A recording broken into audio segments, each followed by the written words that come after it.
അങ്ങനെ ഞാൻ വീണ്ടും വന്നേക്കാം വേറൊരു യൂസ്ഫുൾ ടോപ്പിക്കായിട്ട് ഞാൻ വന്നേക്കുന്നത് പീരിയഡ്സ് ടൈം അല്ലെങ്കിൽ മെൻസസ് ടൈമിൽ എങ്ങനെയൊക്കെ ഗേൾസ് ശ്രദ്ധിക്കണം, എന്തൊക്കെ കാര്യങ്ങൾ ശ്രദ്ധിക്കണം, എന്തൊക്കെ ഫുഡ് കഴിക്കണം, അങ്ങനെ മൊത്തത്തിലൊരു പീരിയഡ്സ് ഹാക്ക് വീഡിയോ ആണ് ഇന്നത്തെ നമ്മുടെ ഒരു പീരിയഡ്സ് ഹാക്സ് എന്നൊക്കെ പറയില്ലേ. നമ്മൾ എന്തൊക്കെ കാര്യങ്ങൾ ശ്രദ്ധിക്കണം, എന്തൊക്കെ ഫുഡ് കൺസ്യൂം ചെയ്യണം, എന്തൊക്കെ ടൈപ്പ് ഇന്നർ വെയർസ് യൂസ് ചെയ്യണം, എന്ത് സാനിറ്ററി പാഡ്, അങ്ങനെ മൊത്തത്തിൽ നിങ്ങൾക്ക് യൂസ്ഫുൾ ആയിട്ടുള്ള ഒരു വീഡിയോ തന്നെ ആയിരിക്കും. ഇത് ഫുള്ള് ഞാൻ എങ്ങനെയാണ് എന്നെ കെയർ ചെയ്യാറ്, അല്ലെങ്കിൽ ഒരു പീരിയഡ്സ് മെൻസസ് ടൈമിൽ ഞാൻ എങ്ങനെയാണ് എന്നെ സ്വന്തം ട്രീറ്റ് ചെയ്യാറ്, ആ കാര്യങ്ങളാട്ടോ ഞാൻ നിങ്ങളോടും പറയുന്നത്. അതുകൊണ്ട് വീഡിയോ സ്കിപ്പ് ചെയ്യാതെ തന്നെ കാണാം. നമുക്ക് എല്ലാവർക്കും പെൺകുട്ടികൾക്ക് ഏറ്റവും കൂടുതൽ ടെൻഷനുള്ള ഒരു കാര്യമാണ് ഈസ്റ്റ് ഇൻഫെക്ഷൻ. നമ്മുടെ പ്യൂബിക് ഏരിയയിൽ ഈസ്റ്റ് ഇൻഫെക്ഷൻ വരുമോ എന്നുള്ളൊരു ടെൻഷനുണ്ട്. എനിക്ക് നല്ലോണം ഉള്ളതാട്ടോ. അവിടെ ഇൻഫെക്ഷൻ വരും, എന്ത് ചെയ്താലും ശ്രദ്ധിക്കുക, അങ്ങനത്തെ ഒരു ഇതുണ്ട്. അപ്പം ഞാൻ പറയാം, ഒരു സെർട്ടൻ ടൈപ്പ് ഓഫ് ബാക്ടീരിയ ഉണ്ട്, അത് നമുക്ക് ശരിക്കും നല്ലതാണ്. ആ ഒരു ടൈപ്പ് ഓഫ് ബാക്ടീരിയ നല്ലതാണ്. പക്ഷെ ചിലപ്പോൾ അത് കൂടാൻ ചാൻസ് ഉണ്ട്, ചിലപ്പോൾ കുറയാൻ ചാൻസ് ഉണ്ട്, ചിലപ്പോൾ വേറെ ടൈപ്പ് ബാക്ടീരിയ എൻറ്റർ ചെയ്യാൻ ചാൻസ് ഉണ്ട്. അതൊക്കെ ഒരു ഇംബാലൻസ് ആണ്. നമുക്ക് കറക്റ്റ് ബാലൻസ്ഡ് ആയിരിക്കണം. ഇംബാലൻസ് ആവാതിരിക്കാൻ നമുക്ക് ചെയ്യാവുന്നൊരു കാര്യം ഡെയിലി തൈര് കുടിക്കാം. തൈര് പെൺകുട്ടികൾ കുടിക്കുന്നത് ഭയങ്കര നല്ലതാണ്. യോഗേർട്ട് കുടിക്കുക എന്ന് വെച്ച് കഴിഞ്ഞാൽ അത് ഈ ഇൻഫെക്ഷൻ വരാൻ നന്നായിട്ട് തടയണ ഒരു കാര്യമാണ്. ഞാൻ ഡെയിലി തൈര് കുടിക്കാറുണ്ട്. ഇനി തൈര് കുടിക്കാൻ ഇഷ്ടമില്ലാത്തവരാണെങ്കിൽ ലസ്സി രൂപത്തിലൊക്കെ കുടിക്കുകയും കാര്യങ്ങളൊക്കെ ചെയ്യും. ഇനി ചിലപ്പോൾ നിങ്ങൾക്കുണ്ടാവും ഹോസ്റ്റലിലായിരിക്കും, നിങ്ങൾ ചിലപ്പോൾ പെയിൻ ഗസ്റ്റ് ആയിട്ടാവും, നമുക്ക് ആ തൈര് ഡെയിലി കുടിക്കാനുള്ളൊരു മാർഗം ഉണ്ടായിരിക്കില്ല. അങ്ങനെയാണെങ്കിൽ പ്രോബയോട്ടിക് ടാബ്ലറ്റ്സ് അവൈലബിൾ ആണ്. അത് നിങ്ങൾക്ക് കൺസ്യൂം ചെയ്യാം. പ്രോബയോട്ടിക് ടാബ്ലറ്റ്സ് ഒത്തിരി നല്ലതാണ്. അത് പീരിയഡ്സ് ടൈമിൽ മാത്രമല്ല, പീരിയഡ്സ് ടൈമിൽ ഒത്തിരി നല്ലതാണ് പെൺകുട്ടികൾ കഴിക്കുന്നത്. ഇനി ആ ടൈമിൽ മാത്രമല്ല കേട്ടോ, ഇത് ശരിക്കും ഗ്യാസ് പ്രോബ്ലം, അസിഡിറ്റി പ്രോബ്ലം, ഇതൊക്കെ തടയാൻ, നമ്മളുടെ ടമ്മി ബേസ്ഡ് പ്രോബ്ലംസ് ഒക്കെ ഉണ്ടാവില്ലേ, അതൊക്കെ തടയാൻ ഒത്തിരി നല്ലതാണ് ഈ പ്രോബയോട്ടിക് ടാബ്ലറ്റ്സ്. അപ്പം നിങ്ങൾക്ക് വേണമെങ്കിൽ അങ്ങനെയും കഴിക്കാം. ഇത് ഹോസ്റ്റലിൽ ഒക്കെ ഉള്ള കുട്ടികൾ ചിലപ്പോൾ തൈരും ലസ്സിയും അതൊന്നും കുടിക്കാൻ ചിലപ്പോൾ ഉണ്ടായിരിക്കില്ല. അപ്പോൾ നല്ലതാണ്. ഇത് ഞാൻ ചെയ്യുന്ന കാര്യമാട്ടോ പറഞ്ഞത്, ഞാൻ ചെയ്യാറുള്ളതാണ്. ഈ പ്രോബയോട്ടിക് ടാബ്ലറ്റ്സ് എടുക്കാറുണ്ട്, ഒത്തിരി നല്ലതാണ്. ഇനി എനിക്ക് വേറൊരു കാര്യം റെക്കമെൻഡ് ചെയ്യുകയെന്ന് വെച്ച് കഴിഞ്ഞാൽ അസിഡിക് ആയിട്ടുള്ള ഫുഡ് ഐറ്റംസ്. ഓക്കെ, ഈ ലെമൺ ജ്യൂസ്, ലൈം ജ്യൂസ് ഒക്കെ ഇല്ലേ, അത് കുടിക്കുന്നത് ഒത്തിരി നല്ലതാണ് ഈസ്റ്റ് ഇൻഫെക്ഷനൊക്കെ പ്രിവെൻറ്റ് ചെയ്യാൻ വേണ്ടിയിട്ട്. നാരങ്ങ വെള്ളം നമ്മൾ കുടിക്കുന്നതല്ലേ, നാരങ്ങ വെള്ളം, അത് ഒത്തിരി നല്ലതാണ്. ഇനി ഏറ്റവും നല്ലത് ഞാൻ പറഞ്ഞുതരാം, ആപ്പിൾ സൈഡർ വിനീഗർ രാവിലെ മോർണിംഗ് കുടിക്കുക. ആപ്പിൾ സൈഡർ വിനീഗർ നമ്മുടെ ഗ്ലാസ് വെള്ളത്തിൽ 2 spoon apple cider vinegar mix ചെയ്തിട്ട് രാവിലെ കുടിക്കുന്നത് ഒത്തിരി നല്ലതാണ്. അത് ഈസ്റ്റ് ഇൻഫെക്ഷൻ തടയാൻ വേണ്ടി മാത്രമല്ല, യൂറിനറി ട്രാക്ട് ഇൻഫെക്ഷൻ, ഓക്കെ, അതൊക്കെ തടയാൻ ഒത്തിരി നല്ലതാണ് ഈ ഒരു ആപ്പിൾ സൈഡർ വിനീഗർ അല്ലെങ്കിൽ ലെമൺ ജ്യൂസ്. അസിഡിക് ആയിട്ടുള്ള ഫുഡ് ഐറ്റംസ് ഒക്കെ നമ്മൾ കഴിക്കുവാണെങ്കിൽ അത് നന്നായിട്ട് പ്രിവെൻറ്റ് ചെയ്യും. ഇൻഫെക്ഷൻസ് ആണെങ്കിലും യൂറിനറി ട്രാക്ട് ഇൻഫെക്ഷൻസ് ആണെങ്കിലും എല്ലാം പ്രിവെൻറ്റ് ചെയ്യും. ഇനി ഇതിപ്പോൾ ഈ ആപ്പിൾ സൈഡർ വിനീഗർ ചിലവർക്ക് അതിന് ടേസ്റ്റ് പിടിക്കില്ല, കുറച്ച് ചവർപ്പും കാര്യങ്ങളൊക്കെയാണ്. അപ്പോൾ നിങ്ങൾക്ക് അങ്ങനെ ഒരു ഇതുണ്ടെങ്കിൽ സാലഡ്, ഇപ്പോൾ നമ്മൾ സാലഡൊക്കെ കഴിക്കുന്നതാണെങ്കിൽ സാലഡിൽ കുറച്ച് ആപ്പിൾ സൈഡർ വിനീഗർ മിക്സ് ചെയ്തിട്ടാണെങ്കിലും കഴിക്കാം. ഇനി ഇതൊന്നും വേണമെങ്കിൽ apple cider vinegar capsules available ആണ്, നിങ്ങൾക്ക് അത് കൺസ്യൂം ചെയ്യാം. ഇപ്പോൾ ചിലവർക്ക് ഇതെല്ലാം ബുദ്ധിമുട്ടാണ്, ഇങ്ങനെ മെനക്കേടല്ലേ ഈ സാലഡിൽ കഴിക്കുന്നതും ഇതൊക്കെ ബുദ്ധിമുട്ടാണെങ്കിൽ ക്യാപ്സ്യൂൾസ് രൂപത്തിൽ ആപ്പിൾ സൈഡർ വിനീഗർ ക്യാപ്സ്യൂൾസ് കിട്ടുന്നതാണ്, അവൈലബിൾ ആണ് മാർക്കറ്റിൽ. അത് നിങ്ങൾക്ക് കൺസ്യൂം ചെയ്യാം. ഇനി മൂന്നാമതൊരു കാര്യം, നമുക്ക് എല്ലാവർക്കും ഏറ്റവും മടിയുള്ളൊരു കാര്യമാണ് ഗൈനക്കോളജിസ്റ്റിനെ കൺസൾട്ട് ചെയ്യാൻ.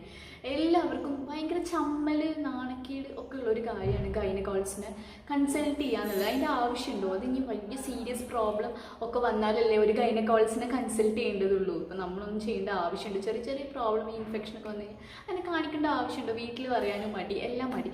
ഇത് ഇന്ത്യയിൽ മാത്രമുള്ളൊരു പ്രത്യേക പ്രശ്നം കേട്ടോ. ഇതൊരു നാണക്കേട്, അല്ലെങ്കിൽ ഗൈനക്കോളജിസ്റ്റിൻ്റെ അടുത്ത് പോകുന്നത് വേറെ എന്തൊക്കെയോ പ്രശ്നങ്ങൾ കാരണമാണ്, അല്ലെങ്കിൽ വേറെ എന്തെങ്കിലുമൊക്കെ മാത്രമായാലാണ് പോകാന്നുള്ളൊരു കാര്യം. അങ്ങനെ നിങ്ങൾക്ക് മടിയുണ്ട്, ഓക്കെ, ഇനി പോയി കാണാൻ മടി ഉണ്ടെങ്കിൽ ഒരു കുഴപ്പമില്ല. പ്ലേ സ്റ്റോറിൽ ഇഷ്ടംപോലെ ആപ്സ് അവൈലബിൾ ആണ്. ഈ ഗൈനക്കോളജിസ്റ്റിനെ നിങ്ങൾക്ക് ഓൺലൈൻ വഴി കൺസൾട്ട് ചെയ്യാം. നിങ്ങളുടെ പ്രശ്നങ്ങളും കാര്യങ്ങളൊക്കെ ഗൈനക്കോളജിസ്റ്റിനെ കൺസൾട്ട് ചെയ്യാൻ പറ്റും. ഞാൻ ഒരുപാട് ആപ്സുകൾ ഞാൻ കാണിച്ചത് ജസ്റ്റ് ഒന്ന്. പ്ലേ സ്റ്റോർ എടുത്ത് കൺസൾട്ട് ഡോക്ടർ ഓൺലൈൻ അടിച്ചു കഴിഞ്ഞാൽ ഒരുപാട് കാണാൻ പറ്റും നിങ്ങൾക്ക്. നിങ്ങളപ്പോൾ ഇതിൽ ഏതെങ്കിലും ഡൗൺലോഡ് ചെയ്യുകയാണെങ്കിൽ നമുക്ക് ഓൺലൈൻ വഴി എൻ്റെ ഗൈനക്കോളജിനെ കൺസൾട്ട് ചെയ്യാം, നമ്മൾക്ക് ഉള്ള കൺസേൺസ് പറയാം, അതിനുള്ള സൊല്യൂഷൻസ് എടുക്കാം. ഇതൊക്കെ അപ്പോൾ നിങ്ങൾക്കുള്ള ആ ടെൻഷനും ഇതൊക്കെ ഒന്ന് കുറഞ്ഞിട്ടും എവിടേക്കും പോവുകയും വേണ്ട. ഇനി നെക്സ്റ്റ് എന്ന് വെച്ചാൽ നമ്മുടെ പീരിയഡ്സ് ട്രാക്ക് ചെയ്യാൻ പറ്റുന്ന ആപ്സുകളും പ്ലേ സ്റ്റോറിൽ അവൈലബിൾ ആണ്. നമുക്ക് പീരിയഡ്സ് കുറേ കലണ്ടേഴ്സ് ഉണ്ട്, നമ്മുടെ ഓവുലേഷൻ ടൈം, അങ്ങനെ അങ്ങനെ പല പല പീരിയഡ്സ് ഡേറ്റ് തെറ്റിയാണോ അങ്ങനെ എല്ലാം അറിയാൻ വേണ്ടിയിട്ട് അതും പ്ലേ സ്റ്റോറിൽ അവൈലബിൾ ആണ്. അപ്പോൾ ഈ ഒക്കെ ആപ്സ് നിങ്ങളെ ഫോണിൽ നിങ്ങൾ ഡൗൺലോഡ് ചെയ്ത് വെച്ച് കഴിഞ്ഞാൽ ഒത്തിരി നല്ലതായിരിക്കും. ഗേൾസിന് ഭയങ്കര യൂസ്ഫുൾ ആയിട്ടുള്ളതായിരിക്കും ഈ ഒരു പീരിയഡ്സ് ട്രാക്ക് കലണ്ടറും അതേപോലെ ഗൈനക്കോളജിനെ കൺസൾട്ട് ചെയ്യാൻ പറ്റുന്ന ആപ്പും ഇതൊക്കെ നിങ്ങളുടെ ഫോണിൽ ഡൗൺലോഡ് ചെയ്ത് കഴിഞ്ഞാൽ നല്ലതായിരിക്കും. നെക്സ്റ്റ് നമ്മൾ ശ്രദ്ധിക്കേണ്ടത് നമ്മൾ യൂസ് ചെയ്യുന്ന പാൻറ്റീസ് ആണ്. പ്രത്യേകിച്ച് പീരിയഡ്സ് ടൈമിൽ, പീരിയഡ്സ് ഹാക്സ് ആണല്ലോ പറഞ്ഞാൽ, പീരിയഡ്സ് ടൈമിൽ യൂസ് ചെയ്യുന്നത് പീരിയഡ് പാൻറ്റീസ് കിട്ടും. അത് ഫ്ലിപ്കാർട്ടിലും ആമസോണിലൊക്കെ പീരിയഡ്സ് പാൻറ്റീസ് അല്ലെങ്കിൽ മിന്ത്രയിലൊക്കെ നമ്മൾ ഈ പീരിയഡ്സ് പാൻറ്റീസ് എന്ന് അടിച്ച് കഴിഞ്ഞാൽ വരും ആ ഒരു പാൻറ്റീസ്. അതിൽ പ്രത്യേകം വെച്ച് കഴിഞ്ഞാൽ ഡബിൾ ലൈനിങ് ആയിരിക്കും. ഒക്കെ നമ്മൾ പാഡ് വെക്കുന്ന ആ ഭാഗം ഡബിൾ ലൈനിങ് ആയിരിക്കും. അതേപോലെ അതിൻ്റെ ഫാബ്രിക് നല്ല തിക്കായിരിക്കും. ഓക്കെ, നല്ല തിക്ക് ഫാബ്രിക്സ് ആയിരിക്കും. അപ്പോൾ ഇതെന്ന് വെച്ച് കഴിഞ്ഞാൽ കുറച്ചും കൂടി കംഫർട്ടബിൾ ആയിരിക്കും. കോട്ടണിലാണ് വരാം. ഈ കോട്ടൺ പാൻറ്റീസാണ് ഏറ്റവും ബെസ്റ്റ് ആയിട്ടുള്ളത്. അപ്പോൾ കുറേ പേർക്ക് ഭയങ്കര ഇപ്പോൾ കല്യാണം കഴിഞ്ഞവർക്കായാലും അല്ലെങ്കിൽ അല്ലാത്തവർക്കായാലും കോളേജ് പഠിക്കുന്ന ഈ കോട്ടൺ പാൻറ്റീസ് ഇടാനൊരു മടിയായിരിക്കും. ഇതൊക്കെ കോട്ടൺ പാൻറ്റീസ് അല്ലേ, ഇതൊരു കാണാനൊരു ഭംഗിയില്ലല്ലോ, ഇതൊരു സെക്സി അല്ല, അങ്ങനത്തെ ഒക്കെ ഒരു ഇത് വരും ഒരു കോട്ടൺ പാൻറ്റീസ്. പക്ഷേ അങ്ങനെയല്ല, അറ്റ്ലീസ്റ്റ് പീരിയഡ്സ് ടൈമിലെങ്കിലും കോട്ടൺ പാൻറ്റീസ് യൂസ് ചെയ്യാൻ ശ്രദ്ധിക്കുക. അല്ലാത്തപ്പോഴും പീരിയഡ്സ് ടൈമിൽ മാത്രമല്ല, ഗേൾസ് ഏറ്റവും നല്ലത് പീരിയഡ്സ് പാൻറ്റീസ് യൂസ് ചെയ്യണമെന്ന്, പീരിയഡ്സ് പാൻറ്റീസ് അല്ല കോട്ടൺ പാൻറ്റീസ് യൂസ് ചെയ്യണമെന്നാണ് ഏറ്റവും നല്ലത്. അതെന്ന് വെച്ച് കഴിഞ്ഞാൽ ബ്രീത്ത് ചെയ്യാൻ പറ്റും. ബ്രീത്ത് ചെയ്യാന്ന് വെച്ച് കഴിഞ്ഞാൽ ആ ഒരു ലെയറിൽ കോട്ടൺ പാൻറ്റിയാണെങ്കിൽ ബ്രീത്ത് ചെയ്യാൻ പറ്റും, ഭയങ്കര കൺജസ്റ്റഡ് ആയിരിക്കില്ല. അങ്ങനെ അങ്ങനെ കുറേ കാര്യങ്ങളുണ്ട്, എയർ പാസേജും അതിനൊക്കെ ഈ കോട്ടൺ പാൻറ്റീസാണ് യൂസ്ഫുൾ ആയിരിക്കുക. ഇനി ഈ പീരിയഡ്സ് ടൈമിൽ ഏറ്റവും കൂടുതൽ ശ്രദ്ധിക്കേണ്ടത് കളറാണ്. നമ്മൾ യൂസ് ചെയ്യുന്ന പാൻറ്റീസിൻ്റെ കളർ ഒരിക്കലും ഡാർക്ക് കളർ പാൻറ്റീസ് യൂസ് ചെയ്യാതിരിക്കുക. ഭയങ്കര ഡാർക്ക് റെഡ് ഒക്കെ കളേഴ്സ് യൂസ് ചെയ്യാതിരിക്കുക. കാരണം നമ്മൾ പീരിയഡ്സ് ടൈമിൽ ലീക്കായി കഴിഞ്ഞാൽ, ഓക്കെ, ബ്ലഡ് ലീക്കായി കഴിഞ്ഞാൽ അത് അറിയാൻ പറ്റത്തില്ല, അത് കറക്റ്റ് കാണില്ല നമുക്ക് ഈ ഡാർക്ക് കളേഴ്സിലാണെങ്കിൽ. കാരണം ഈ ലീക്കായിട്ട് അറിഞ്ഞില്ലെങ്കിൽ എന്ന് വെച്ച് കഴിഞ്ഞാൽ വേറെ ഇൻഫെക്ഷൻസ് നല്ലോണം വരും. നമ്മളങ്ങനെ വെച്ചിരിക്കരുത്. ഈ ലീക്കായ പാൻറ്റീസ് നമ്മൾ ആക്കിയത് അത് വാഷ് ചെയ്ത് കളയണം, അല്ലെങ്കിൽ ആ പാൻറ്റീസ് മാറ്റണം. അതിന് വേണ്ടിയിട്ടാണ് ഒരിക്കലും ഡാർക്ക് കളർ പാൻറ്റീസ് യൂസ് ചെയ്യാതിരിക്കുക. അതിൻ്റെ അർത്ഥം വൈറ്റ് കളർ തന്നെ വേണമെന്നല്ല, വൈറ്റ് പാൻറ്റീസ് യൂസ് ചെയ്യുന്നതല്ല, ലൈറ്റ് കളേഴ്സ് പാൻറ്റീസ് യൂസ് ചെയ്യാം. ലൈറ്റ് ബ്ലൂവോ ലൈറ്റ് ഗ്രീനോ അങ്ങനെയുള്ള പാൻറ്റീസ് നമുക്ക് യൂസ് ചെയ്യാം. അറ്റ്ലീസ്റ്റ് ഈ ഒരു ടൈമിലെങ്കിലും പീരിയഡ്സ് ടൈമിൽ ഒരിക്കലും ഡാർക്ക് കളർ പാൻറ്റീസ് യൂസ് ചെയ്യാതിരിക്കാം. പെട്ടെന്ന് തന്നെ ഇങ്ങനെ സ്റ്റെയിനൊക്കെ വന്നു കഴിഞ്ഞ് കഴിഞ്ഞാൽ അപ്പം തന്നെ വാഷ് ചെയ്ത് കളയുക, അല്ലെങ്കിൽ ആ പാൻറ്റീസ് ചേഞ്ച് ചെയ്യണം, അല്ലെങ്കിൽ അവിടെ നിന്ന് ഇൻഫെക്ഷൻ വരാൻ നമുക്ക് ചാൻസ് കൂടുതലാണ്. ഇനി ഒരു പീരിയഡ്സ് ടൈമിൽ മാത്രമല്ല, പൊതുവേ നമുക്ക് ഈ വൈറ്റ് ഡിസ്ചാർജ് ഒക്കെ പെൺകുട്ടികൾക്ക് ഉണ്ടാവും. അപ്പോൾ ഈ വൈറ്റ് ഡിസ്ചാർജ് ഒക്കെ ഉള്ളത് കൊണ്ട് തന്നെ മാക്സിമം ഈ കോട്ടൺ പാൻറ്റീസും ലൈറ്റ് കളർ പാൻറ്റീസും യൂസ് ചെയ്യാൻ നന്നായിട്ട് ശ്രദ്ധിക്കുക. പിന്നെ അടുത്ത മെയിൻ ഒരു പ്രശ്നം എന്ന് വെച്ച് കഴിഞ്ഞാൽ റാഷസ് ആണ്. നമുക്ക് പീരിയഡ്സ് ടൈമിൽ പ്രത്യേകിച്ച് ഈ പാഡ്, സാനിറ്ററി പാഡൊക്കെ വെക്കുന്ന കാരണം തന്നെ ആ ഭാഗത്ത് ചൊറിച്ചിൽ, അതേപോലെ പിണർപ്പ്, റാഷസ് ഒക്കെ വന്നിരിക്കും. അപ്പം അങ്ങനെ വരുവാണെങ്കിൽ മെയിനായിട്ട് ഒരു കാര്യം ശ്രദ്ധിക്കണമെന്ന് വെച്ച് കഴിഞ്ഞാൽ ലെഗിങ്സ്, ജീൻസ് അതൊക്കെ കഴിയാവുന്നതും യൂസ് ചെയ്യാതിരിക്കുക. പ്രത്യേകിച്ച് ഈ പീരിയഡ്സ് ടൈമിലെങ്കിലും ഈ ഒരു എന്താ പറയുക, ഈ ജീൻസും ലെഗിങ്സൊക്കെ ഒഴിവാക്കുക. അല്ലെങ്കിലും ജീൻസും ലെഗിങ്സും മാക്സിമം ഒഴിവാക്കുക തന്നെയാണ് ഏറ്റവും നല്ലത് ഈ റാഷസ് വരാതിരിക്കാൻ. ഇനി അങ്ങനെ വന്നിട്ടുണ്ടെങ്കിൽ കോക്കനട്ട് ഓയിൽ എന്ന് വെച്ച് കഴിഞ്ഞാൽ സാധാരണ നമ്മൾ ഈ കുക്കിങ്ങിനുള്ള ഓയിലൊന്നുമല്ല, നല്ല പ്യോർ വെർജിൻ കോക്കനട്ട് ഓയിൽ കിട്ടും. നല്ല പ്യോർ ആയിട്ടുള്ള ഒന്നും ആഡ് ചെയ്യാത്ത കോക്കനട്ട് ഓയിൽ കിട്ടും. അത് അവിടെ അപ്ലൈ ചെയ്ത് കൊടുത്താൽ മതി. അങ്ങനെയാണെങ്കിൽ പെട്ടെന്ന് റാഷസ് പോവും. അതല്ല, ഒരു കോക്കനട്ട് ഓയിലും അലോവേര ജെല്ലും കൂടി മിക്സ് ചെയ്തിട്ട് അപ്ലൈ ചെയ്ത് കൊടുക്കുവാണെങ്കിലും റാഷസ് പെട്ടെന്ന് മാറും. അപ്പോൾ അത് വരാതിരിക്കാൻ മെയിനായിട്ട് ശ്രദ്ധിക്കേണ്ടതെന്ന് വെച്ച് കഴിഞ്ഞാൽ ജീൻസും ലെഗിങ്സും ടൈറ്റായിട്ടുള്ള എന്തും, ഇപ്പോൾ നമ്മൾ ഈ സൈക്ലിങ്ങിനും എക്സസൈസിനൊക്കെ പോകുന്നവരാണെങ്കിൽ നല്ല ടൈറ്റായിട്ടുള്ളത് ഇടും. അതൊക്കെ ഒന്ന് യൂസ് ചെയ്യുക, ആ ടൈമിൽ യൂസ് ചെയ്യാതിരിക്കുക. ഇനി അടുത്തത് സാനിറ്ററി പാഡിനെ കുറിച്ച്. ഈ പീരിയഡ്സ് ടൈമിൽ എനിക്ക് ആകെ പറയാനുള്ളൊരു കാര്യം എന്ന് വെച്ച് കഴിഞ്ഞാൽ, ഒരു അറ്റ്ലീസ്റ്റ് നമുക്ക് ഫസ്റ്റ് 2-3 ദിവസം ബ്ലീഡിങ് ഉള്ള ദിവസം 2 മണിക്കൂർ കൂടുമ്പോഴെങ്കിലും പാഡ് മാറ്റാൻ നിങ്ങൾ നന്നായിട്ട് ശ്രദ്ധിക്കണം. പാഡ് മാറ്റണം. കാരണം ഒരുപാട് ബ്ലീഡിങ് ആയിട്ട് നമ്മളതിങ്ങനെ വെച്ചുകൊണ്ടിരുന്ന് കഴിഞ്ഞാൽ ഇൻഫെക്ഷൻസ് ഉറപ്പായിട്ടും വരും. നമുക്കതുകൊണ്ട് പാഡ് 2 hours കൂടുമ്പോഴെങ്കിലും മാറ്റാൻ നിങ്ങൾ ഭയങ്കരമായിട്ട് ശ്രദ്ധിക്കണം. എനിക്കറിയാം 2 ദിവസം വരെ പാഡ് മാറ്റാത്ത എനിക്കൊരു ഫ്രണ്ടിനെ എനിക്കറിയാം. 2 ദിവസം വരെ പാഡ് പാഡ് മാറ്റിയിട്ടില്ല. അത് എവിടെയോ ട്രിപ്പ് പോയതാണ്, 2 ദിവസം വരെ പാഡ് മാറ്റാതിരുന്നു. അതൊക്കെ ഭയങ്കര കേട്. നമ്മൾ ഹൈജീൻ അത് നന്നായിട്ട് അത് എഫക്റ്റ് ചെയ്യും. അതുകൊണ്ട് 2 മണിക്കൂർ കൂടുമ്പോഴെങ്കിലും പാഡ് മാറ്റാൻ നന്നായിട്ട് ശ്രദ്ധിക്കണം. ഇനി ഏറ്റവും നല്ല പാഡ് ഏതാണെന്ന് ചോദിച്ചു കഴിഞ്ഞാൽ ഒരുപാട് സാനിറ്ററി പാഡ്സ് അവൈലബിൾ ആണ്. അതിൽ എനിക്ക് Femi herbal cool sanitary pad എനിക്ക് യൂസ് ചെയ്തിരുന്നത് നല്ല ഇഷ്ടപ്പെട്ടൊരു പാഡാട്ടോ. ഞാൻ ഫെമി ഹെർബൽ കൂൾ സാനിറ്ററി പാഡാണ്. അതെന്ന് വെച്ച് കഴിഞ്ഞാൽ കുറേ ആയുർവേദ സംഭവങ്ങളൊക്കെ കൊണ്ട് ഉണ്ടാക്കിയതാണ്. അപ്പോൾ നല്ലൊരു സ്മെല്ലാണ് ആ ഒരു പാഡിന്. സാധാ മറ്റേ പാഡൊക്കെ തുറക്കുമ്പോൾ എനിക്ക് അതിൻ്റെ സ്മെല്ലാണ് എനിക്ക് തീരെ ഇഷ്ടമല്ല. എനിക്കിതിൻ്റെ സ്മെല്ല് എനിക്ക് ഭയങ്കര ഇഷ്ടമാണ്. പിന്നെ നമ്മൾ ശ്രദ്ധിക്കേണ്ട ഒരു കാര്യം എന്ന് വെച്ച് കഴിഞ്ഞാൽ, ഇപ്പോൾ ബ്ലീഡിങ് അവസാനിക്കാൻ ചെറിയ ചെറിയ സ്പോട്ടിങ് പോലെ ബ്ലീഡിങ് ഉള്ളൂ എന്ന് വെച്ച് കഴിഞ്ഞാൽ ആ സമയത്ത് നമുക്ക് ഒരുപാട് എക്സ്പെൻസീവ് ആയിട്ടുള്ള സാനിറ്ററി പാഡ് ഒന്നും യൂസ് ചെയ്യാതിരിക്കുക. അതിന് വേണ്ടി മാത്രം കുറച്ച് ചീപ്പായിട്ടുള്ള സാനിറ്ററി പാഡ് നമുക്ക് മേടിക്കാം. കാരണം നിങ്ങൾക്കറിയാം സാനിറ്ററി പാഡിന് ഭയങ്കര പൈസയാണ്. നല്ല ഏറ്റവും കൂടുതൽ എക്സ്പെൻസ് ഉള്ള ഒരു കാര്യമാണ് ഈ സാനിറ്ററി പാഡ്. അപ്പോൾ അതിന് വേണ്ടി മാത്രം ഒരു പാഡ് അത്ര കുറച്ച് ചീപ്പായിട്ടുള്ള പാഡ് ഒരു അവസാനത്തെ 2 ദിവസത്തേക്കൊക്കെ വേണ്ടി മാറ്റി വെക്കുക. എന്നിട്ട് നമ്മുടെ പാൻറ്റീസിൽ വേണമെങ്കിൽ ഒരു കോട്ടൺ വെക്കുക, ഒരു പഞ്ഞി വെക്കുക. പഞ്ഞിയുടെ മുകളിൽ ഇത് വെക്കുക എന്ന് വെച്ച് കഴിഞ്ഞാൽ വല്ല സ്റ്റെയിൻ ഉണ്ടെങ്കിൽ വെള്ളം ആവാതിരിക്കാൻ വേണ്ടിയിട്ടും കുറച്ച് കംഫർട്ടബിൾ ആയിട്ട് ഇടാൻ വേണ്ടിയിട്ടും അതിനൊക്കെ വേണ്ടിയിട്ട് വേണമെങ്കിൽ ഒരു പഞ്ഞി വെക്കാം. വെച്ചില്ലെങ്കിൽ നിർബന്ധമൊന്നുമില്ല. അപ്പം നമുക്ക് ആ ഒരു ടൈമിന് വേണ്ടിയിട്ട് കുറച്ച് എക്സ്പെൻസീവ് അല്ലാത്ത സാനിറ്ററി പാഡ് അതിന് വേണ്ടി മാറ്റി വെക്കാം. ഇനി അടുത്തതെന്ന് വെച്ച് കഴിഞ്ഞാൽ മിക്ക ഗേൾസിനും അറിയാം, പക്ഷെ ചിലവർക്കൊന്നും അറിയുന്നുണ്ടാവില്ല. പാൻറ്റി ലൈനേഴ്സ് എന്ന് പറഞ്ഞിട്ടൊരു സംഭവമുണ്ട്. പാൻറ്റി ലൈനേഴ്സ് അപ്പോൾ കുറേ പേർക്കൊന്നും അറിയുന്നത് എനിക്ക് തോന്നുന്നില്ല. അപ്പോൾ അറിയാത്തവർക്ക് വേണ്ടി ഞാൻ പറയാം. പാൻറ്റി ലൈനേഴ്സ് എന്ന് വെച്ച് കഴിഞ്ഞാൽ ശരിക്കും സാനിറ്ററി പാഡ് അല്ല.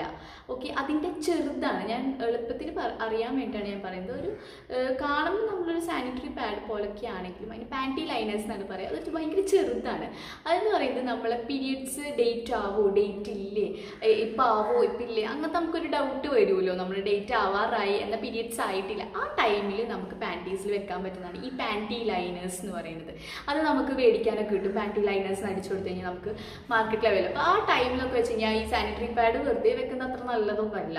നമുക്ക് അത് വലിയ നല്ലതല്ല നമ്മുടെ ആരോഗ്യത്തിനാണെങ്കിലും, പ്രത്യേകിച്ച് ആ ഒരു ഏരിയക്ക് അത് നല്ലതൊന്നുമല്ല. അപ്പോൾ ഈ പാൻറ്റി ലൈനേഴ്സ് കിട്ടും. അത് വളരെ ചെറുതായിരിക്കും. അത് നമുക്ക് വെച്ച് കൊടുക്കാം. ഇനി അഥവാ ആയി കഴിഞ്ഞ് കഴിഞ്ഞാൽ തിരിച്ച് നമുക്ക് എന്താ പറയുക, ലീക്ക് ആവാതിരിക്കാനൊക്കെ വേണ്ടിയിട്ട് അങ്ങനെ നമുക്ക് ചെയ്യാം. നിങ്ങൾക്കറിയാം പീരിയഡ്സ് ടൈമിലാണ് ഏറ്റവും കൂടുതൽ ശ്രദ്ധിക്കേണ്ടത്, ഏറ്റവും കൂടുതൽ ഹൈജീൻ വേണ്ടത്. അപ്പോൾ ഞാൻ പറഞ്ഞ പോലെ ഈ പാഡ് മാറ്റാന്ന് വെച്ച് കഴിഞ്ഞാൽ ചിലപ്പോൾ അതിനുള്ള സാഹചര്യം ഒന്നും ഉണ്ടായിരിക്കില്ല. പക്ഷേ എന്തായാലും മാറ്റണം, അത് നിർബന്ധമാണ്. അപ്പം നിങ്ങൾക്കത് ബുദ്ധിമുട്ടാണെങ്കിൽ ഞാൻ മെൻസ്ട്രൽ കപ്പാണ് ഇപ്പോൾ യൂസ് ചെയ്യുന്നത്. മെൻസ്ട്രൽ കപ്പ് ഭയങ്കര കംഫർട്ടബിളാണ്. പറ്റുവാണെങ്കിൽ ഇതൊരു 15 വയസ്സിന് മുകളിലുള്ള കുട്ടികളൊക്കെ തൊട്ടിട്ട് മെൻസ്ട്രൽ കപ്പ് യൂസ് ചെയ്യാം, ഒരു കുഴപ്പമില്ല. ഭയങ്കര നല്ലതാണ്. ആദ്യത്തെ 2 ദിവസം കുറച്ച് ബുദ്ധിമുട്ടുണ്ടാവും അത് ഇൻസേർട്ട് ചെയ്യാൻ, കാര്യങ്ങൾക്കൊക്കെ കുറച്ച് ബുദ്ധിമുട്ടുണ്ടെങ്കിൽ പോലും മെൻസ്ട്രൽ കപ്പ് ഭയങ്കര നല്ലതാണ്. നമുക്ക് ആ പീരിയഡ്സ് ടൈം ആണോ എന്ന് പോലും നമ്മൾ മറന്നു പോകും. പിന്നെ അത് കുറേ ടൈം നമുക്ക് വെക്കാൻ പറ്റും. ഈ പാഡ് പോലെ 2 മണിക്കൂറോളം മാറ്റണം. പിന്നെ ഈ മെൻസ്ട്രൽ കപ്പ് ഒരു വട്ടം മേടിച്ച് കഴിഞ്ഞാൽ ഇത് കുറേ ലാസ്റ്റ് ചെയ്യും. ഈ ഒരു ഒറ്റ മെൻസ്ട്രൽ കപ്പിന് 200-400 രൂപയൊക്കെ ഉള്ളൂ. അത് മേടിച്ച് കഴിഞ്ഞ് കഴിഞ്ഞാൽ അത് വർഷങ്ങളോളം നമുക്കത് യൂസ് ചെയ്യാൻ പറ്റും. ഈ മെൻസ്ട്രൽ കപ്പാണെങ്കിൽ ക്ലീൻ ചെയ്യാനും ഭയങ്കര ഈസിയാണ്, എല്ലാം കൊണ്ടും ഈസിയാണ്. അപ്പം നിങ്ങൾ മെൻസ്ട്രൽ കപ്പ് യൂസ് ചെയ്യാൻ നിങ്ങൾ ട്രൈ ചെയ്ത് നോക്കുക, ഒത്തിരി കംഫർട്ടബിളാണ്. ഇനി അടുത്തത്, ഞാൻ പലവട്ടം എനിക്ക് ഭയങ്കര അറപ്പ് തോന്നിയ കാര്യം, നമ്മൾ ഈ പബ്ലിക് ടോയ്ലറ്റ്സിലൊക്കെ പോയി കഴിഞ്ഞാൽ അവിടെ കാണാം ഈ പാഡ് യൂസ് ചെയ്തിട്ട് അങ്ങനെ വെറുതെ ഇട്ടേക്കുന്നത്. ഒരിക്കലും അത് ചെയ്യാതിരിക്കുക. കാരണം നിങ്ങൾ മാത്രമല്ല ടോയ്ലറ്റ് യൂസ് ചെയ്യുക, വീണ്ടും വീണ്ടും ആൾക്കാർ വരും. അത് കാണുമ്പോൾ എത്രത്തോളം അറപ്പുണ്ടാവും. ജസ്റ്റ് നല്ല ഹൈജീൻ വേണം. നിങ്ങൾ അറ്റ്ലീസ്റ്റ് ഒരു പേപ്പറിൽ പൊതിഞ്ഞ് വൃത്തിയിൽ ഡിസ്പോസ് ചെയ്യുക, അല്ലെങ്കിൽ ഒരു പ്ലാസ്റ്റിക് കവറിൽ പൊതിഞ്ഞ് ഡിസ്പോസ് ചെയ്യുക. ഒരിക്കലും ഇങ്ങനെ ഓപ്പൺ ആയിട്ട് ഡിസ്പോസ് ചെയ്യരുത്. അത് ഭയങ്കര ഒരു വൃത്തികെട്ട ഒരു കാര്യമാണ്. കാരണം അതിൽ വേറെ അണുക്കളും കാര്യങ്ങളും ഒക്കെ വരും. അതുകൊണ്ട് എപ്പോഴും ഡിസ്പോസ് ചെയ്യുമ്പോൾ ശ്രദ്ധിക്കും. പിന്നെ പബ്ലിക് ടോയ്ലറ്റ്സ് യൂസ് ചെയ്യുമ്പോൾ നമ്മുടെ ഇപ്പോൾ എപ്പോഴും എല്ലാവരും കയ്യിൽ സാനിറ്റൈസർ ഉണ്ടായിരിക്കും. ഒരു സ്പ്രേ കിട്ടും, സാനിറ്റൈസർ സ്പ്രേ കിട്ടും. അത് ക്ലോസറ്റിൻ്റെ സീറ്റിങ്ങിലൊന്ന് അടിച്ചു കൊടുത്തിട്ട് നമുക്ക് യൂസ് ചെയ്യാം. ഓക്കെ, പബ്ലിക് ടോയ്ലറ്റ്സ് ഒക്കെ ആണെങ്കിൽ അങ്ങനെ യൂസ് ചെയ്തിട്ടിരിക്കാം. അത് എഴുന്നേറ്റ് പോകുമ്പോൾ നിങ്ങളൊരു കാര്യം ശ്രദ്ധിക്കണം, വീണ്ടും നിങ്ങളൊന്ന് സാനിറ്റൈസർ സ്പ്രേ കൊണ്ട് ഒന്ന് സ്പ്രേ ചെയ്ത് കൊടുക്കുക. കാരണം നമ്മൾ മാത്രമല്ല, നമ്മൾക്ക് ശേഷം വേറൊരാളും വന്നിരിക്കേണ്ട സ്ഥലമാണ്. അപ്പോൾ നമ്മുടെ ഉത്തരവാദിത്തമാണ് നമ്മളൊന്ന് ക്ലീൻ ആക്കിയിട്ടാണ് നമ്മൾ പോണേന്നുള്ളത്. അപ്പോൾ നിങ്ങൾ യൂസ് ചെയ്യുമ്പോൾ മാത്രമല്ല ഈ സാനിറ്റൈസർ സ്പ്രേ അടിച്ചു കൊടുക്കേണ്ടത്. നിങ്ങൾ അവിടുന്ന് എഴുന്നേറ്റ് പോകുമ്പോഴും ഒന്ന് സാനിറ്റൈസർ സ്പ്രേ ചെയ്തിട്ട് കൊടുത്തിട്ട് വേണം എഴുന്നേറ്റ് പോകാൻ. ഇനി എല്ലാവർക്കും ഏറ്റവും കൂടുതൽ ഡൗട്ടുള്ള ഒരു കാര്യമാണ് ഈ വാഷ് ചെയ്യണത് അല്ലെങ്കിൽ ക്ലീൻ ചെയ്യണത്. ഈ പ്യൂപ്പിക് ഏരിയ അല്ലെങ്കിൽ വെജൈനൽ ഏരിയ എങ്ങനെ വാഷ് ചെയ്യണം, ക്ലീൻ ചെയ്യണം എന്നുള്ളൊരു കാര്യം എന്ന് പറയുമ്പോൾ, അപ്പോൾ പീരിയഡ്സ് ടൈം അല്ലെങ്കിൽ മെൻസസ് ടൈമിൽ മാത്രമല്ല നിങ്ങൾ വാഷ് ചെയ്യേണ്ടതും ക്ലീൻ ചെയ്യേണ്ടതും, ഓരോ വട്ടം അല്ലാത്തപ്പോഴും നിങ്ങൾ ഓരോ വട്ടം യൂറിനേറ്റ് ചെയ്യുമ്പോഴും നന്നായിട്ട് വാഷ് ചെയ്യണം. വാഷ് ചെയ്താൽ മാത്രം പോരാ, ഒരു ഡ്രൈ ടവൽ എപ്പോഴും നിങ്ങൾ ബാത്റൂമിൽ സൂക്ഷിക്കുക. വാഷ് ചെയ്തതിന് ശേഷം ഡ്രൈ ടവൽ കൊണ്ട് നന്നായിട്ട് ഡ്രൈ ആക്കിയതിന് ശേഷം മാത്രമേ പാൻറ്റീസ് ഇടാൻ പാടുള്ളൂ. കാരണം അവിടെ ഈർപ്പം ഇരിക്കാൻ പാടില്ല. ഈർപ്പം ഇരുന്ന് കഴിഞ്ഞാൽ ഇൻഫെക്ഷൻ വരും. ഇപ്പോൾ ഓരോ വട്ടം അത് വാഷ് ചെയ്യുന്നുണ്ട്, ക്ലീൻ ചെയ്യുന്നുണ്ട് എന്നുള്ള ഉറപ്പ് വരുത്തണം. ഇനി നമുക്ക് അറിയാം മറ്റേ ടോയ്ലറ്റ് പേപ്പേഴ്സ് അവൈലബിൾ ആണ്, ടോയ്ലറ്റ് പേപ്പേഴ്സ് കിട്ടും. ഓക്കെ, അതുകൊണ്ട് നിങ്ങൾക്ക് തുടക്കാം. അപ്പോൾ ഇപ്പം നമ്മളെ ഇന്ത്യയിലൊന്നും അത് ഇങ്ങനെ അവൈലബിൾ ആയിരിക്കില്ല, ആരും ടോയ്ലറ്റ് പേപ്പേഴ്സ് ഒന്നും വെക്കാറില്ലല്ലോ ഇപ്പോൾ നമ്മുടെ അല്ല. അപ്പോൾ നിങ്ങൾക്ക് അങ്ങനെയാണെങ്കിൽ നിങ്ങളെ റൂമിൽ സൂക്ഷിക്കുക. ടോയ്ലറ്റിൽ പോകുമ്പോൾ ഓരോ വട്ടം യൂറിനേറ്റ് ചെയ്ത് വാഷ് ചെയ്തതിന് ശേഷം ഈ ടോയ്ലറ്റ് പേപ്പേഴ്സ് യൂസ് ചെയ്ത് തുടച്ചിട്ട് നിങ്ങൾക്ക് പാൻറ്റീസ് ഇട്ടാൽ മതി. അല്ലെങ്കിൽ ഒരു ഡ്രൈ ടവൽ വെച്ചിട്ട് തുടക്കാം. ഇത് നിർബന്ധമായിട്ടും ചെയ്യേണ്ട ഒരു കാര്യമാണ്. ഹൈജീൻ ഭയങ്കര സൂക്ഷിക്കണം. പിന്നെ വാഷ് ചെയ്യണ സമയത്ത് ശ്രദ്ധിക്കുന്നത്, ഒരിക്കലും ബാക്കിൽ നിന്ന് ഷവർ ചെയ്ത് ഹാൻഡ് ഷവർ യൂസ് ചെയ്യരുത്. ബാക്കിൽ നിന്നല്ല, ഫ്രണ്ടിൽ നിന്ന് തന്നെ ഹാൻഡ് ഷവർ യൂസ് ചെയ്തിട്ട് വേണം നിങ്ങൾ വാഷ് ചെയ്യാൻ വേണ്ടിയിട്ട്, അല്ലെങ്കിൽ ഇൻഫെക്ഷൻസും കാര്യങ്ങളും ഒക്കെ വരും. അപ്പോൾ പ്രത്യേകം ശ്രദ്ധിക്കുക, ഫ്രണ്ടിൽ നിന്ന് വേണം വാഷ് ചെയ്യാൻ. പിന്നെ നിങ്ങൾ എന്തെങ്കിലും ഇൻറ്റിമേറ്റ് വാഷ് യൂസ് ചെയ്യണം. ഇപ്പോൾ വി വാഷ് ഒക്കെ അങ്ങനെയൊക്കെ കുറേ ഇൻറ്റിമേറ്റ് വാഷ് ഉണ്ട് അവിടെ, നമുക്ക് ഹൈജീനായി സൂക്ഷിക്കാം. അങ്ങനെയാണെങ്കിൽ നിങ്ങൾ ശ്രദ്ധിക്കേണ്ടതെന്ന് വെച്ച് കഴിഞ്ഞാൽ, ഒരിക്കലും ഞാൻ പറഞ്ഞ പോലെ ബാക്കിൽ നിന്നല്ല ഇട്ട് കൊടുക്കേണ്ടത്, ഫ്രണ്ടിൽ നിന്ന് വേണം, പിന്നിലോട്ട് വേണം ഇൻറ്റിമേറ്റ് വാഷ് ആണെങ്കിലും ഇട്ട് കൊടുക്കാൻ വേണ്ടിയിട്ട്. ഓക്കെ, ഇനിയിപ്പോൾ ഇൻറ്റിമേറ്റ് വാഷ് യൂസ് ചെയ്തില്ലെങ്കിലും ഒരു പ്രശ്നമല്ല. നിങ്ങൾ നന്നായിട്ട് ഹൈജീൻ നല്ല രീതിയിൽ സൂക്ഷിച്ചാൽ മതി. വാഷ് ചെയ്ത് ടവലൊക്കെ യൂസ് ചെയ്ത് തുടക്കുക, അങ്ങനത്തെ ഒക്കെ ശ്രദ്ധിച്ചാൽ മതി. ഇൻറ്റിമേറ്റ് വാഷ് യൂസ് ചെയ്യുകയാണെങ്കിൽ എപ്പോഴും ഫ്രണ്ട് ടു ബാക്ക് വേണം നിങ്ങൾ അപ്ലൈ ചെയ്ത് കൊടുക്കാം. പിന്നെ ഇത് ഉള്ളിലല്ലാത്ത വേണ്ടത്, ഈ വൾവ അല്ലെങ്കിൽ വെജൈനയുടെ ഉള്ളിലല്ല വേണ്ടത്, എക്സ്റ്റേണലി ആണ് വേണ്ടത്. പുറത്ത് മാത്രമേ ഇത് അപ്ലൈ ചെയ്ത് കൊടുത്താൽ മതി, അല്ലാണ്ട് ഇൻറ്റേർണലി അല്ല ചെയ്ത് കൊടുക്കേണ്ടത്. ഇനി ലാസ്റ്റ് കാര്യം ഡേറ്റ്സ് ആണ്. നമ്മൾക്ക് വരുന്ന പീരിയഡ്സിൻ്റെ ഡേറ്റ്സ് കറക്റ്റ് ആണോ എന്ന് അറിഞ്ഞിരിക്കണം. സൈക്കിൾ ഓരോ വരുന്ന പീരിയോഡിക് സൈക്കിൾ കറക്റ്റ് ആണോ എന്ന് അറിഞ്ഞാൽ, അതിന് വേണ്ടിയാണ് ഞാൻ ആദ്യമേ പറഞ്ഞത് പ്ലേ സ്റ്റോറിലൊക്കെ പീരിയഡ്സിൻ്റെ ഓരോ കാലണ്ടർ അവൈലബിൾ ആണ്. അപ്പോൾ അത് ഡൗൺലോഡ് ചെയ്ത് കഴിഞ്ഞാൽ നിങ്ങൾക്ക് അറിയാൻ പറ്റും നിങ്ങൾക്ക് എത്ര ദിവസം കൂടിയാണ് വരുന്നത്, അങ്ങനെയൊക്കെ അറിയാൻ പറ്റും. അത് നിർബന്ധമാണ് അറിഞ്ഞിരിക്കണം. റെഗുലർ ആണ് എന്നുണ്ടെങ്കിൽ ഉറപ്പായിട്ടും ഡോക്ടറിനെ കൺസൾട്ട് ചെയ്യണം. ഈ ഇറഗുലർ പീരിയഡ്സിനെ കുറിച്ചിട്ടും എന്താണ് ഇറഗുലർ പീരിയഡ്സ് എന്നൊക്കെ ഡീറ്റെയിൽ ആയിട്ട് ഒരു വീഡിയോ ചെയ്തിട്ടുണ്ട്, അതുകൊണ്ടാണ് ഞാൻ വീണ്ടും പറയാത്തത്. അപ്പോൾ അത് എന്തായാലും നിങ്ങൾ അറിഞ്ഞിരിക്കണം. ഓക്കെ, പിന്നെയെന്ന് വെച്ച് കഴിഞ്ഞാൽ ഞാൻ വൈറ്റ് ഡിസ്ചാർജിനെ കുറിച്ചിട്ടാണ്. വൈറ്റ് ഡിസ്ചാർജിനെ പറ്റിയിട്ട് ഡീറ്റെയിൽ ആയിട്ട് വീഡിയോ ചെയ്തിട്ടുണ്ട്. എന്താ ഓരോ കളർ എന്ത് സൂചിപ്പിക്കുന്നു, ഏതൊക്കെയാണ് ശ്രദ്ധിക്കേണ്ടതെന്നൊക്കെ ഞാൻ പറഞ്ഞിട്ട് അതും കണ്ടു നോക്കാം. നമ്മുടെ വീഡിയോ ഇഷ്ടപ്പെട്ടാൽ ലൈക്ക് ചെയ്യാനും ഷെയർ ചെയ്യാനും സബ്സ്ക്രൈബ് ചെയ്യാനും മറക്കരുത്. ഇത് യൂസ്ഫുൾ ആണെന്ന് തോന്നുകയാണെങ്കിൽ ഉറപ്പായിട്ടും ലൈക്ക് ചെയ്യാൻ മറക്കരുത്. ടാറ്റ. നിങ്ങളെ ഫ്രണ്ട്സിന് ഷെയർ ചെയ്യാനും മറക്കരുത്. ബൈ.